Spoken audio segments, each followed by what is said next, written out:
Buenas noches. Nosotros en esta oportunidad vamos a explicar el desarrollo del parcial del cómputo 1, el cual trata de árboles de decisión. Nuestro pequeño equipo está conformado por Henry Díaz y mi persona, Karen Romero. Mi compañero Henry quedará para la explicación. Árboles de decisión.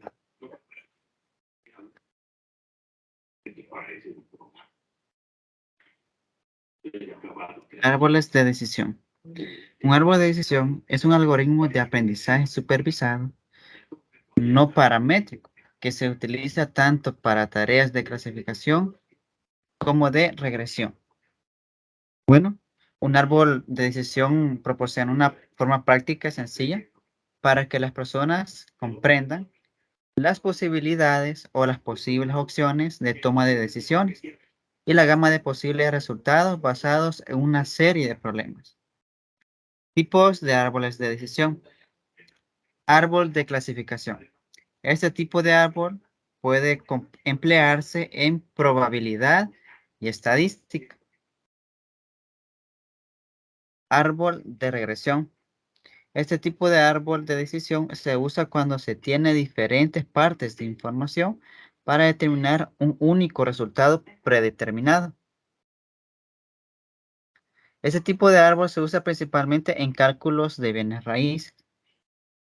Ahora bien, sí, para tomar las decisiones para el momento de adquirir algún inmueble y así presenta las estadísticas de los inmuebles que tienen en el listado y así poder, digamos, hacer una venta efectiva o poder tener los mejores resultados para la empresa. Entonces, bosques de árboles de decisión. Estos se generan cuando se crean diferentes árboles de decisión y luego se agrupan entre sí para hacer una determinación precisa de lo que pasará con un resultado en particular. Esto generalmente se da cuando una empresa presenta una serie de problemas que requiere analizarlo. Simbología de un árbol de decisión. Ramificación. Alternativas. Bueno, son líneas que se desprenden de una decisión. Cada rama indica un posible resultado o decisión que se deriva de las decisiones iniciales. Nodos de decisión. Indican una decisión que se está tomando en el árbol y se representa con un cuadro. Todos los árboles de decisiones comienzan con un nodo de decisión. Nodos de probabilidad. Muestran varios resultados posibles y se representan con un círculo. Nodos terminales o finales. Indican el resultado final de una decisión y se representan con un triángulo. Y también hay nodos de alternativa rechazada que muestran una opción que no fue seleccionada. Ventajas y desventajas de los árboles de decisión. Las ventajas. Fácil de interpretar. La lógica booleana y las representaciones visuales de los árboles de decisión los hacen más fáciles de entender y consumir. Se requiere poca o ninguna preparación de datos. Bueno, al ser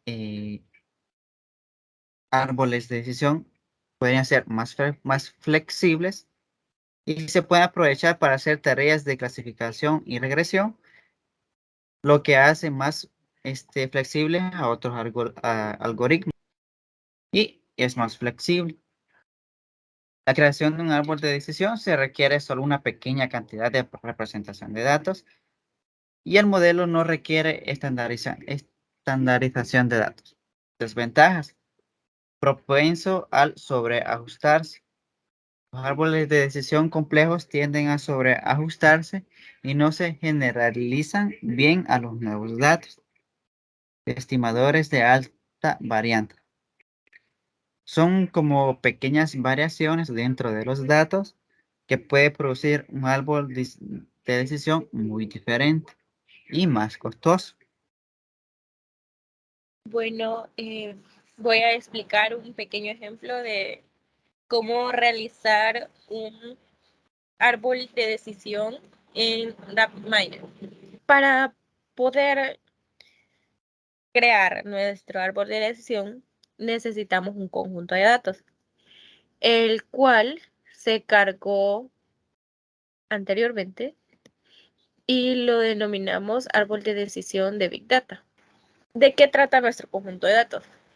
Pues son diagnósticos de enfermedades crónicas y la cantidad de muertes por sexo y edad, clasificado por mayores, neonatales, menores de 1 año, menores de 5 años.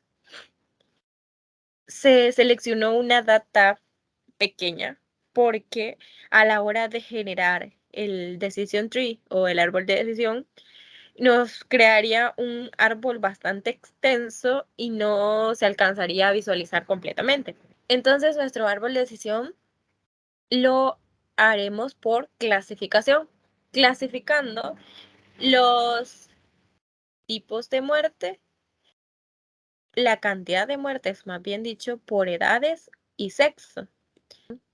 También nos sirve para las predicciones, para poder determinar que si, digamos, el paciente tiene neumonía, ¿qué probabilidades tiene de morir y a qué edad? Entonces, presentaré el diseño. Primeramente cargamos nuestra data, la cual se llama árbol de decisión. Luego cargamos un set role que nos va a servir para el label. El label es el que ocupamos para la medición de los datos. Entonces, el atributo que vamos a utilizar es por edad. También lo podemos hacer por diagnóstico, por muerte y por sexo, pero para que sea un poco más explicado, va a ser por edad. Luego agregamos nuestro decision tree, donde lo vamos a conectar a un modelo. Y en el modelo vamos a utilizar el Performance Accuracy y el Kappa. También se lo podemos seleccionar o solo seleccionar el modelo Accuracy. Entonces ejecutamos nuestro proceso y como podemos ver nos genera nuestro pequeño árbol de decisión por clasificación, donde nos muestra que las muertes de las personas mayores es mayor a 176.50. Las muertes de neonatales es igual a 2.50. También podemos deducir que la muerte de los menores de 5 años por sexo, aquí nos lo divide por sexo. Por ejemplo, en femenino, los menores de 5 años. Y nos dice que un total del 20, digamos, 13 menores de edad, acá nos tira, y un 22.41% de los menores de 5 años, que son femeninos. Los menores de 5 años, pero en este caso masculinos, tienen un 10.34%. En el caso de los menores de 1 año, tienen el 12.0%. Y así sucesivamente se pueden hacer diferentes árboles de decisión por clasificación, por regresión. Bueno, esta sería nuestra explicación de en qué consisten los elementos, las ventajas, desventajas y los ejemplos de árboles de decisión. Muchas gracias.